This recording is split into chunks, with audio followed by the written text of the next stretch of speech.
ओम भगवते वासुदेवाय नमः। राधे राधे दोस्तों, जय श्री कृष्णा। कार्तिक मास महात्म्य और कथा सुनने वाले सभी भक्तों का आज की कथा में हार्दिक स्वागत है। भगवान श्री कृष्ण और राधा रानी की कृपा सदैव आप और आपके समस्त परिवार पर बनी रहे। और जैसे कि बहुत से भक्तों के प्रश्न आ रहे हैं कि प्रतिदिन की कथा में आरती भी शामिल होनी चाहिए, तो वीडियो के अंत में आप सुनेंगे माँ गंगा की आरती। और कथा सुनने से पहले हम सबकी प्यारी श्री राधिका रानी का ध्यान करते हैं और राधा नाम का उच्चारण करके आज की इस पावन और परम कल्याणकारी कथा का श्रवण करते हैं। एक समय जब समुद्र का पुत्र जलंधर अपनी स्त्री वृंदा के सहित असुरों से सम्मानित हुआ सभा में बैठा था, तभी गुरु शुक्राचार्य वहां पहुंचे, जिनके तेज से सब दिशाएं प्रकाशित हो गईं।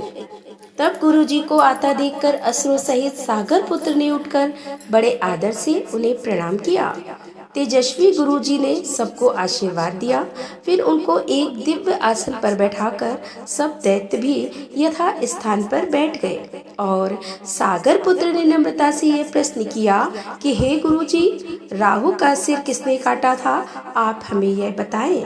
इस पर श्री शुक्राचार्य जी ने विरोचन पुत्र हिरण्य का चीपू और उसके धर्मात्मा पौत्र का परिचय देकर देवताओं और असुरों द्वारा समुद्र मंथन की संक्षेप में सब कथा कहकर यह बतलाया कि जब समुद्र से अमृत निकला तो उस समय देव रूप बनाकर राहु भी पीने बैठ गया।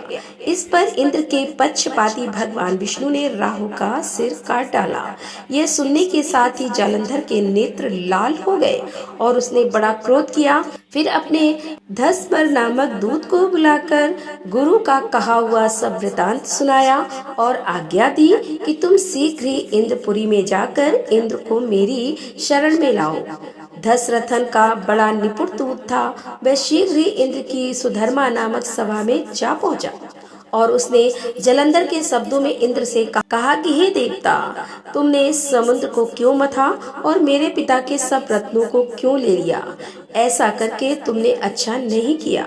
यदि तू अपना भला चाहता है तो उन सब रत्नों सहित देवताओं के साथ मेरी शरण में आ, अन्यथा हे राघव, मैं सत्य कहता हूँ कि तेरा राज्य ध्वंस कर दूंगा।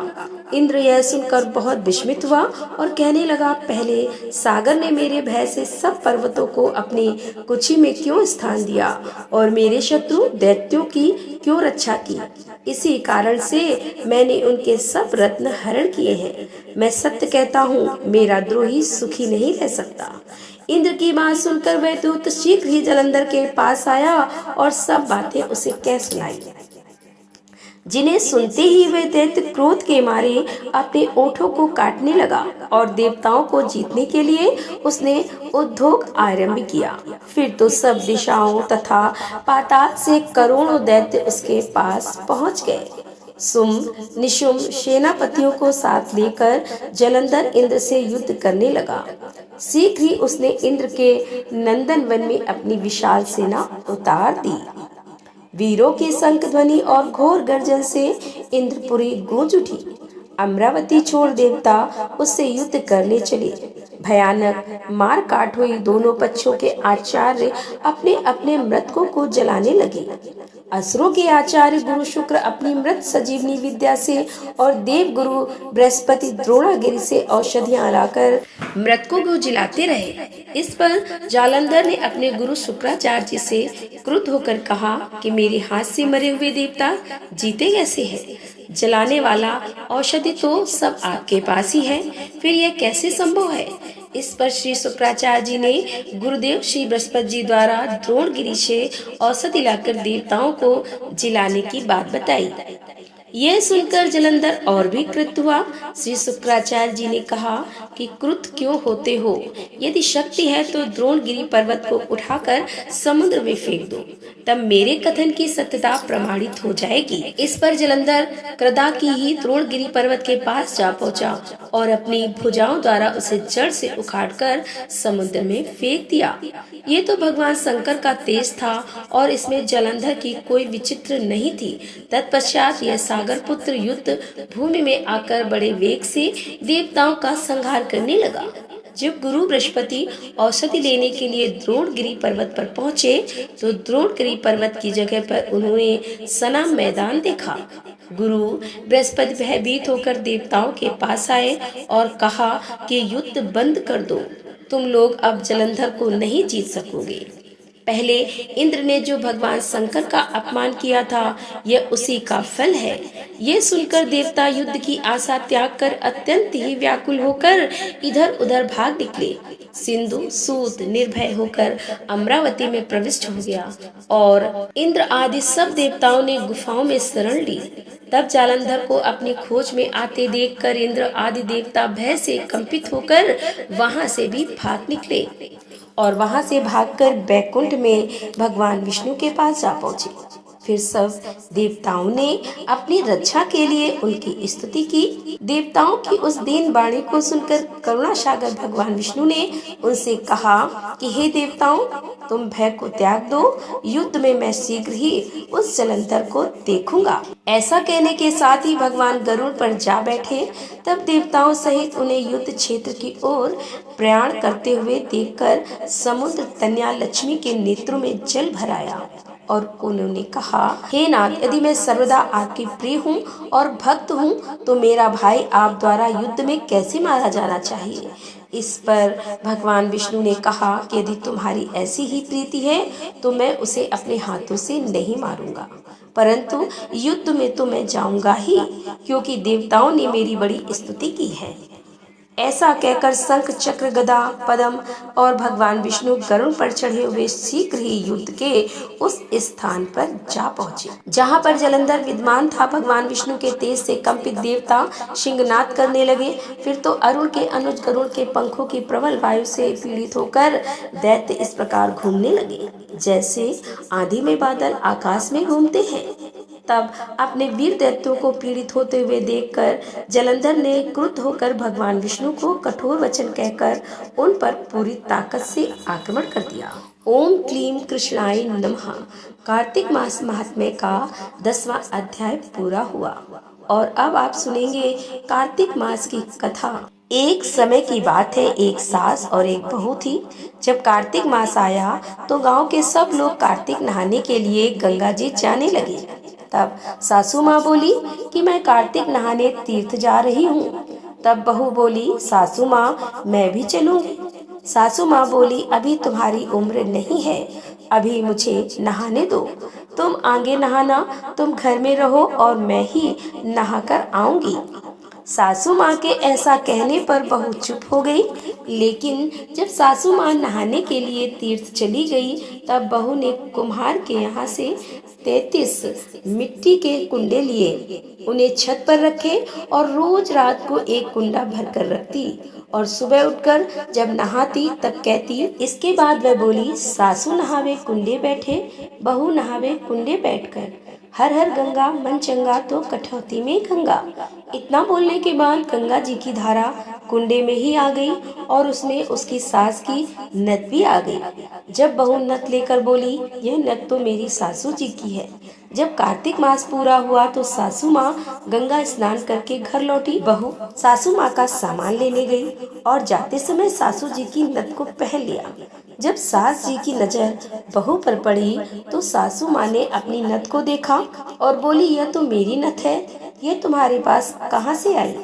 तब बहू बोली, सासू नहाए कुंड में बैठ के और मैं नहाई कुंडे में बैठ के, और उसके बाद मैंने राधा दामोदर जी का नाम लिया, जिससे रोज गंगा मैया की धारा कुंडे में ही आ जाती थी। ये नथ भी उसी धारा में बहकर आ गई और कुंडे में मुझे मिली। सासू जी बोली, बहू मुझे ब्राह्मणों को भोजन कराना है। तब बहू बोली कि आप 4 ब्राह्मणों को भोजन करा लेना, तो मेरे लिए भी 2 ब्राह्मणों को भोजन करा देना, क्योंकि मैं भी तो कार्तिक नहाई हूँ। तब सासू माँ बोली कि तू कहाँ से कार्तिक नहाई, गंगा जी कब गई। तब बहू ने कहा कि सासू माँ मेरे साथ छत पर चलो, मैं आपको बताती हूँ। तब सासू माँ छत पर गई और वहाँ पर देखा कि 33 कुंडे उल्टे पड़े हुए हैं जो कि सोने के हो गए थे।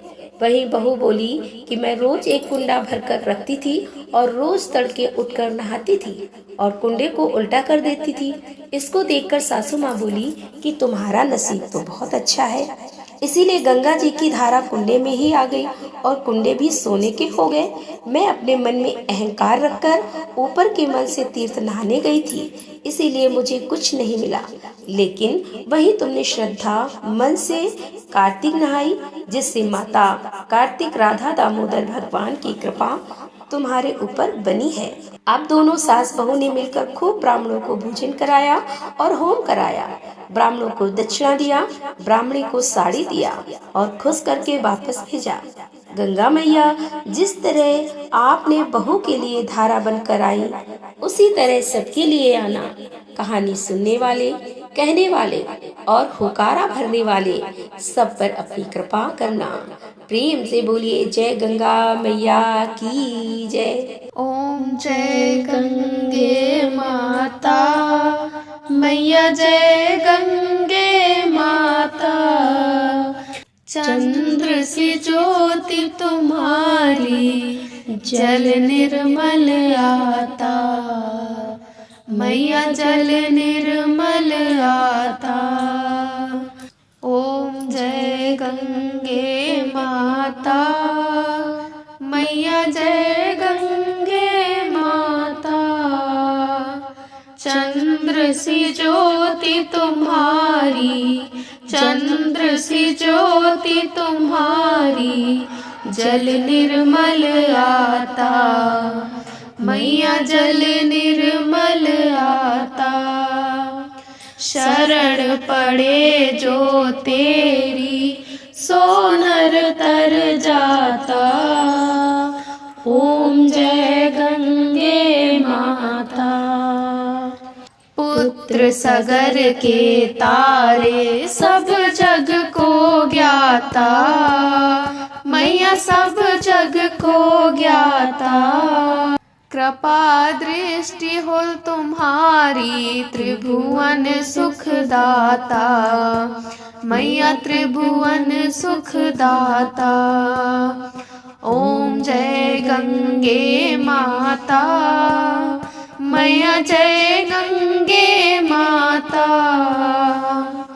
एक बार जो प्राणी शरण तेरी आता, मैया शरण तेरी आता।